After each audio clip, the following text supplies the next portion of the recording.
get a sitter. But I'm definitely bringing the whole family. I think we're going to do the Sound of Music sing-along. Ooh, that's pretty good. I saw... 2, 1. More on that later. We're talking once again about the Sound of Music because there's a sing-along that hashtag goals I need to go to, hashtag bucket list. We'll be talking hashtag other things on this edition of Friday Live, but first, I'm Elisha Krauss. I'm Michael Knowles. It's Friday Live. Hashtag you're so basic white girl, but we'll talk about that in a moment. That's but true. First we have to recap stuff from last week. We talked about this job up in San Francisco, and we have some Daily Wire peeps that are going up to San Francisco this weekend. They're not going to be leaving the office and applying for the job as the poop picker-upper. Yeah, because they wouldn't take me. How much was that again? $185,000 a year to pick up the ever-increasing excrement on the streets of San Francisco. And not after dogs. No. Like not diapers that have been left behind. No, after much more disgusting than dogs. After grown human beings. But they're still handing out the heroin needles up there too. That's true. They go hand in hand. Your tax dollars. If you're watching in San Francisco, you should let us know. So let's recap some of the answers from last week about whether or not people would take this job. Yeah. Someone said, if that's what it took to work for Ben Shapiro, then yes. I'm sorry. That's the feeling of working for Ben. You know, that's Maybe the kind for of you. yeah. That's true. It's different for everybody. Someone says for 5 times that they might consider it. No Face Required on YouTube says shoveling poop is literally a bleep job, but for 6 figures, heck, I'd do it. Yeah, of course. The guy before wants $1 million to do. This generation is so spoiled. They don't know the value of $185,000. But the value of $185,000 in San Francisco is not as. That's true. Doesn't go as far as $185,000 in Dallas, Texas. That's a good point. Right? Yeah, you'll live in a hovel or something. In Dallas, Texas, you can pick up cow manure and make better money, and then you don't have to deal with like the grossness of human feces. But cannot believe this is a topic, but let us continue. James Bernard says on Facebook, I would for an excellent health benefits package, which I bet because it's a government job in the city of San Francisco, they have to have good benefits. That's true, although you really need a very Pension. good health benefit package when you're doing that. You contract hepatitis on like day 1. Jay Teal says on Facebook that he doesn't think 185 is even middle class in San Francisco. You'd probably need at least 250. That's true. We are the 99%. Jupiter 5 told us on Twitter, no, I wouldn't pick up anything in California. And Kurt Dallin says, where's the link to apply? Yep. Oh, wow. James J. James, you need a new job. He's an engineer who makes less than half of that. Yeah, I mean, make $190,000. That's pretty good money, you know. And although he doesn't have to walk the streets of San Francisco, that's a real benefit. They are hilly, and there's lots of crap. Yep. Quite literally. Gosh, and San Francisco is such a great city in other ways. Like, I love the waterways, I love the buildings, I love the scenery. Yeah, it was definitely a great Some of city the 50 people. years ago. Yeah, it definitely is the ruins of a great city. Like Rome. I really like Rome because I get to walk around the ruins of a once great civilization. I guarantee you some of the stuff that's going down in San Francisco is similar to some of the stuff that went down in Rome. It is. It's actually, San Francisco is a lot like Athens. I went to Athens about 10 years ago. There was tear gas in the streets because of a communist riot. There were stray dogs walking around, and I thought like, oh yes, this is where civilization used to be. That's San Francisco. So sad. Yep. Well, you're very excited. You're not sad because even though it's like 88 degrees outside here in Los Angeles, it is pumpkin spice latte season. I make no apologies for that at all. Although it's very difficult now because the trouble is that the old store that used to sell pumpkin spice lattes very famously has now become a strawless homeless shelter. So I can't go in there to get it. Fortunately, though, pumpkins are in everything now. Every single thing is flavored with pumpkins. Or unfortunately. And this is dangerous for our society. This is so wrong and awful. And I'm not even a fan of the real pumpkin. But I mean, if I'm going to eat something pumpkin, it needs to be a legit pumpkin. The pumpkin flavor, to me, is one of the most grotesque things on the face of the planet. What's wrong with it? Do you not like artificial mint flavor? Do you not like artificial coffee flavor? I don't like artificial coffee flavor. Maybe artificial mint, if that's what's in 31 flavors mint chocolate chip. Yeah, of course. Yeah. The real issue with this pumpkin spice thing, though, is that it's August, you know?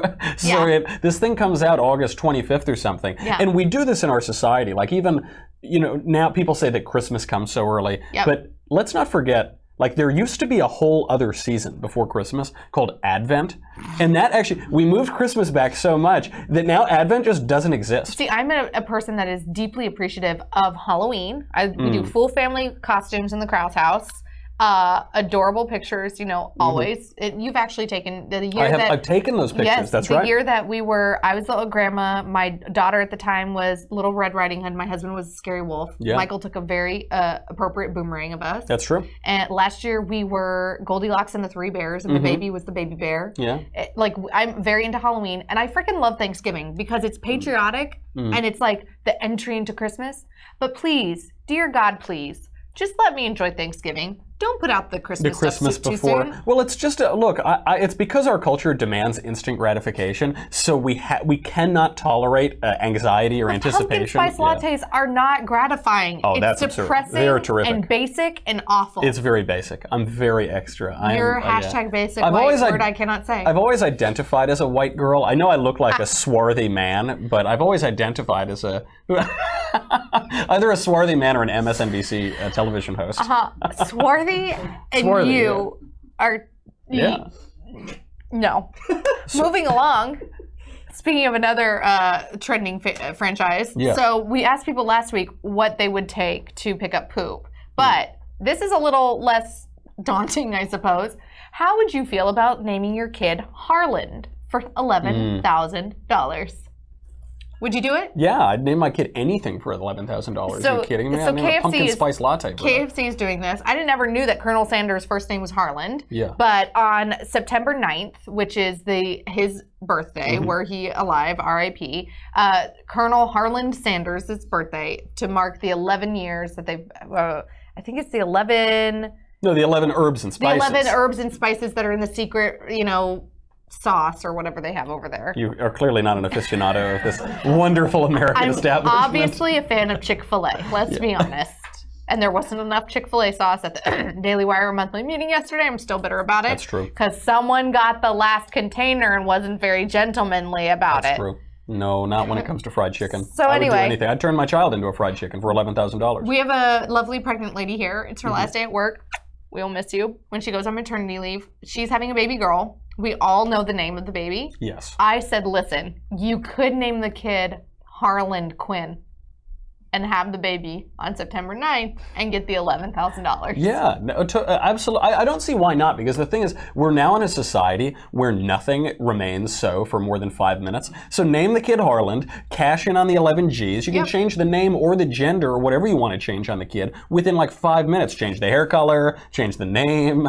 Go for it. Why not? It's free money. So would you guys, the question on Instagram and Facebook right now, would you name your kid, would you name your kid Harland? Yeah. Specifically Harland. It's not that bad. I'll be shocked if this is less than 100% on this poll. At least it's not like Gatorade, right? Yeah. Well, by the way, by Hollywood standards, Harland is the most normal name imaginable. Because on the one hand, you have people naming their kids like applesauce or something. Yes. But then on the other, look at around our society. Blue, yeah. But you also have these names like Keith. Like, Harland is way better than Keith. I like old-sounding man names. Yeah. Like 1 and 2 syllables. Ralph. Like strong. Ralph is good. My Gramps is a Ralph. Yeah, like, Ralph I love is good. Ralph. Oh, Otto. Otto. Yeah, that's really good. Jacob. Jacob, there we go. That's a strong one. Ezekiel. That's too many syllables. But, you see what I'm getting. I like old names. Yeah. Like Harland. Yeah, let's do it. So you and sweet little Alyssa. Yeah. Harland, Chester, Arthur, Knowles. That's going to be a great, that's my... Chester? We'll get into this later. He's one of the greatest American presidents, Chester Arthur. Okay. He's very underappreciated. Okay. Maybe Elisa's on some not other, so sure about this. Some other version of Friday Live? Yes. All right. So we do have breaking news, folks. Today is the great original queen of music's funeral. It was live streaming, of course, on lots of the networks. Ella Fitzgerald died? Oh my gosh, that's terrible. Aretha Franklin. Oh, okay. Show some respect. I thought the original queen. Yeah. So the original queen. Q-U-I-I-E-N. There were, of course, lots of notable American figures there. Some politicians that we both disdain. Including Jesse Jackson and Bill Clinton. Yes. And Ariana Grande was asked to perform. Many other celebrities were as well. Here we go. Here it comes. Pete Davidson needs to watch out. Do we have this clip? We don't have the clip? I'll act it out for you. So imagine that Ariana. Singing. Yeah, so there's Ariana right there. And this would be, I wish I were a cartoon so that my jaw could hit the floor and the tongue couldn't roll. Hey there, baby. I used to be the president. I did a good impersonation of Ariana Grande. Yeah, at least as good as my Bill Clinton. You were more appropriate because he was like doing the full elevator eyes. It's amazing because everyone else looks bored around him, and then you just see Bill, and all the videos just like, He looks like a crazy, almost skeletal, like, yes, wide-eyed, big grin. It's really creepy. People just become their sins, you know. So if you can, and for him, he is just like the archetypal lecher now, you know. Like he is just all desiccated sex. That's all Bill Clinton has become. It's hilarious. It's really good. So we have some great Daily Wire memes on it. You guys should check out our Twitter page over there. I think we also have some on Instagram as well. I mean, when Hillary ain't around. That's true. When Hillary is around. At that inauguration ceremony, you saw Bill Clinton watching Kelly Clarkson sing, and he's there just like, And then Hillary just looks at him and just looks disgustedly away, you know. That's it. So here's the thing, guys. Don't be creeps, and don't boycott my In-N-Out. This is the dumbest story of the week. And I say, my personal opinion is that the left is going to utterly fail, just like they did with Chick-fil-A. Why? Because both Chick-fil-A and In-N-Out, one, have not hid their beliefs for a really long time. Yeah. I mean, you have the dynasty, the Chick-fil-A, or the In-N-Out granddaughter of the original founder. She did a freaking I am second video. She's very open about her evangelical faith, and I think her pro-life conservatism. People are all pissy because In-N-Out donated $25,000 to the California GOP. And which now is nothing, by the way. That's no money. I mean, as we discussed, that won't go far. It could have been $185,000, and it wouldn't have been enough to help the California GOP. And now people are saying, much like they did with Chick-fil-A, it's hateful, they're bigoted, homophobic, it's awful, blah, blah, blah. They're going to boycott. So In-N-Out is lovely. I mean, the food is like good. It's fine. I don't think it's like insane. But the thing that's great about it is it's clean when you go in. It's reasonably priced. The people are nice and smile at you. And they have Bible verses, a different Bible verse printed on every piece of packaging. So my husband and I were literally talking about this. Like, are leftists idiots that never realize their morals and values beforehand? And I really don't think that the boycott will work because nationwide, even though Chick-fil-A is obviously a bigger corporation than In-N-Out is, In-N-Out is expanding nationwide. They're in the heartland of Texas, y'all. Yeah. Texas. Texans ain't going to boycott In-N-Out. Of course and the not. quality, like you said, it's clean, friendly, the quality of the food is good, and they take care of their customers and their employees. Why would you want to boycott a business like that? Yeah, well, the thing is, go woke, go broke. Like, it's not going to work anyway. Yeah. But also, I never understood, because everyone in California, they freak out about In-N-Out as though it's like, I mean, it's like, it's a fine fast food Paris hamburger. Hilton, all the Kardashian Jenners, like celebrities are seen there all the time by the TMZ cameras. But have they never looked at their bag? Because what this is really about is the Bible verses. This is what it's always about. This was what it's about with Chick-fil-A. Same thing with Hobby Lobby. They're always just going after the Christianity of it all. Yeah. And so did they never notice that on every single, of course they didn't, because they're not like the most literate people in the world. So they must not have seen it. And now they're using this measly $25,000 donation as an excuse. Obviously, all the tweens and teens and millennials that have ever shopped at Forever 21 also don't notice that. But heck, I don't want them to boycott Forever 21 because sometimes I still Is Forever 21 Christian? Yeah. Really? Yeah. Oh, I got to start shopping there again. Yeah, there you go. It's been a while. Again. I was at what? Well, you are my very teenage built years for were their very men's line. Yeah. So, lots of people are road tripping this weekend. When you road trip, I mean, it's inevitable that you eat delicious fast food. What's your favorite fast food? Arby's. I mean, there's no question. Double beef and cheddar. There's nothing more satisfying in this country. Yeah, and it's Do you great get the for curly fries? I actually don't like French fries except for Arby's curly fries. So good. Oh yeah, There's something about the batter on the outside. You take a little touch of that horsey sauce, and then you just like you ride that dragon for about 20 minutes. Oh man, that's heavy. How about you? I gotta say, Chick-fil-A is great. Chick-fil-A, In-N-Out, but for all of my people watching kind of in the South, like Oklahoma, Louisiana, Texas, will know I heart my Brahms. We don't have Brahms out here, but it is a drive-through burger place that has the best chocolate malts in Rocky Road on the face of the planet. Talk about high culture too. You've got Brahms. I mean, you've got high culture. I'm from Oklahoma. I know, what but are you talking about? they named their fast food after one of the great composers of all time. No, That's it's actually good. a family name. I think that they were dairy farmers, and that's why the ice cream is so amazing. And it tops Bluebell. So take that, Texas. Jacob's disagreeing with me, so now's a good time to end Friday Live. I don't even know what Bluebell is. Yeah, all right. You don't know what Bluebell is? No. They went corporate. They sold out. And it totally sold. I liked it back when they weren't mainstream.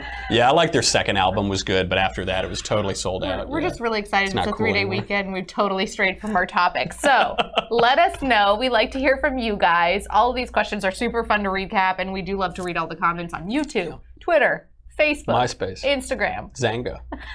Aw, R.I.P. Zanga. Anywho, let us know your favorite fast food joint, and maybe let us know, any secret menu things that Knowles and I should check out. Yeah. Like the triple beef and cheddar. Yeah, people don't know about that. It's just learned about the chopped chilies, and my life has changed forever. I've heard about this too. There's a lot to digest. All right, guys. Have a wonderful Labor Day weekend, and we'll see you next week.